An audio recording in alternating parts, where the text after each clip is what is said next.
Hello everyone and welcome to another video on the Traction channel.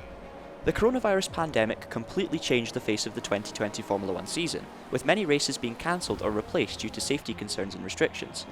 One of those races was the brand new Vietnamese Grand Prix, which was due to take place on the 25th of April.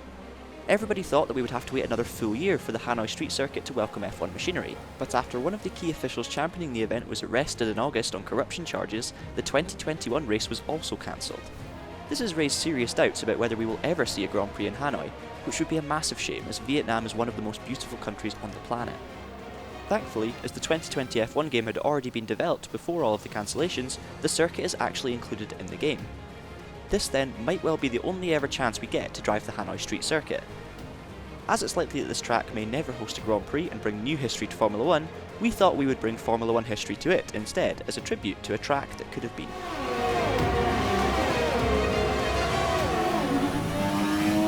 We start off our trip through time with the mighty McLaren MP4-4. It was arguably the most dominant in history, so would probably have won around here, but clearly wasn't designed for tracks like this. This thing was a nightmare through the first sector of the Hanoi circuit, with the power delivery of the turbo being hugely unpredictable. Next up, we have Prost's 1990 Ferrari 641, in which he had the infamous clash with Ayrton Senna at Suzuka. With a 3.5 litre naturally aspirated V12, it sounds immense and is a lot more drivable than the cars from a few years before. However, it wasn't quite as quick as the MP4-4 around the full lap. Now we jump over to the McLaren MP4-5B from the same year, and although it doesn't sound quite as exciting, this car was less lazy than the Ferrari, especially in the longer twistier sections of the circuit, and just had the edge in performance.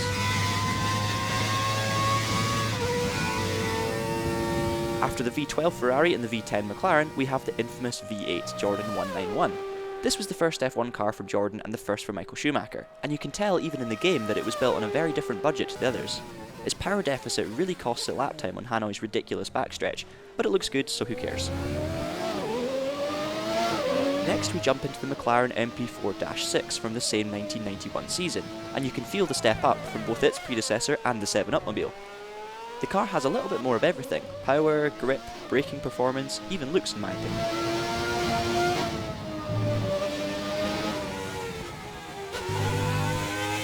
The 1992 Williams FW14, an absolute weapon of a car that had more advanced technology than many of the cars I haven't even covered yet. This thing would have destroyed the competition on a track like this, and in terms of how it performs relative to its era, has to be one of the objectively greatest F1 cars ever built.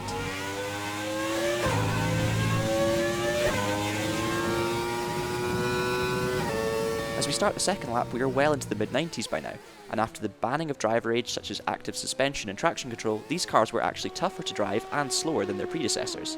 This Benetton B194 brought Schumi his first title, as the team were the best to adapt to the new regulations. The B195 from the following season looks very similar, but was, as you might expect, a step up in performance and gave Schumacher a far more dominant second title. Up next, the Williams FW18, which likely would have dominated at Vietnam in 1996 with its low-speed traction and Renault engine performance. It would have been different if it rained though, and to be fair, this does happen a lot in the typical Vietnamese summer.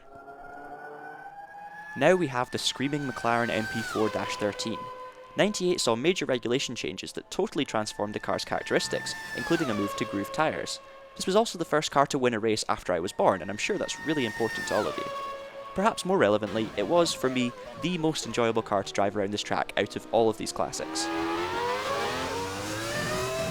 2 years later, I was finally beginning to stop crying every minute of the day, and Michael Schumacher celebrated this fact with his first title in red. You often see huge car development in the initial years after a big regulation mix-up, and this is no exception, being comfortably faster than the 98 McLaren.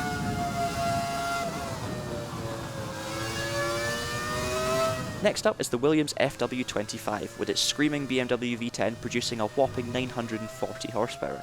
This car was capable of warp speed on the straights, and was probably the quickest in a straight line for at least another decade after it. The Ferrari F2004. Probably the definitive Schumacher Ferrari, and up there with the 88 McLaren and the 92 Williams for its complete annihilation over the rest of the field. This car went on to hold lap records for over a decade, until the 2017 regulations finally allowed cars to be as quick as this one. 2006 marked the end of V10s and a return to the V8, with Renault producing a superb title-winning car for the second year running. The R26 was the best all-rounder that season and confirmed Alonso's status as the man to beat in Formula 1.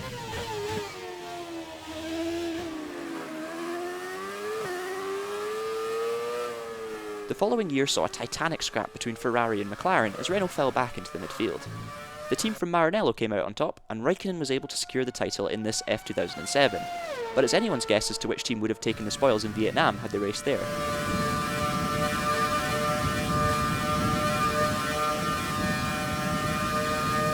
There were 12 different podium finishers in the 2008 season, and it often rained.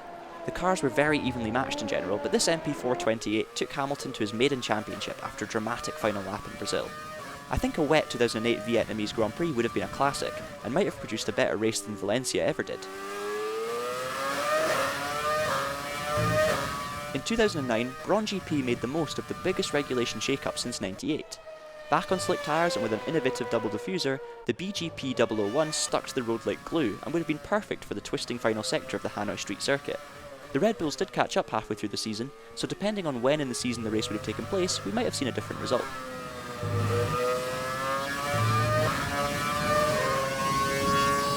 The 2010 season had everything, with 3 teams and 5 drivers fighting for the championship throughout the entire year.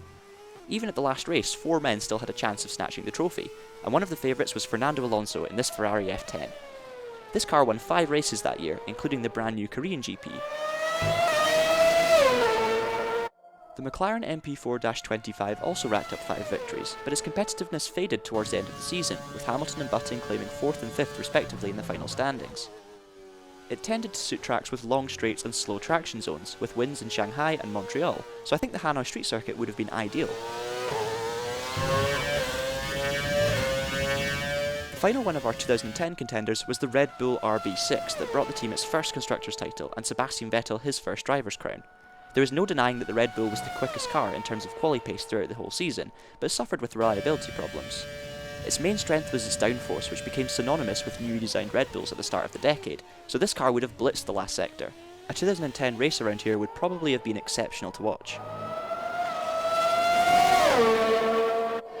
And that leads us to 2020 and the Mercedes F1 W11. The rules had been stable for a while now, and the whole of the grid had closed up dramatically, except for Mercedes. In a year where margins were tiny, Mercedes had created a chasm at the front, with the gap from them to the rest of the field, aside from Verstappen, often being larger than the gap from second fastest car to the back of the grid. For that reason, I have no doubts that this car will go down in history as one of the best ever built.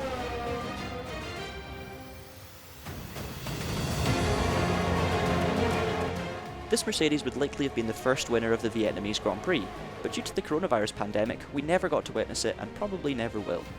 There is no doubt that this track would have challenged drivers to their limits, with technical sections that require the utmost precision and commitment. The long straights leading into heavy braking zones would have been brilliant for overtaking as well, meaning the Hanoi Street Circuit could have produced some of the best racing on the calendar.